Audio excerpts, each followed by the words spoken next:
I took everything from my junkie mother. I ruined my mother's life for good. And I don't regret it. I am currently 20. This happened when I was 14.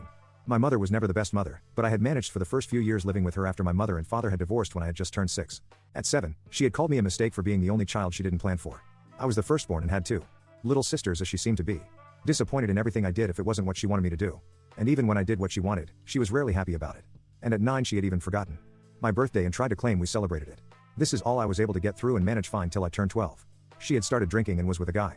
This guy at the time I had was a pretty decent guy. He always seemed extra nice to me, and it wasn't until years later that I realized he had been grooming me. But that is a story for another time. When my mother started drinking, all hell broke loose. She slowly stopped paying for hot water so she could buy alcohol. I was forced to boil water so we could take baths and wash clothes, and ended up getting burned on my chest pretty bad from a spilled pot of water. I had to treat the burn myself, despite not knowing what to do and being bedridden for a week before it stopped hurting enough to actually get up and walk around. She would also pawn off my stuff so she could use the money from that as well, and eventually, she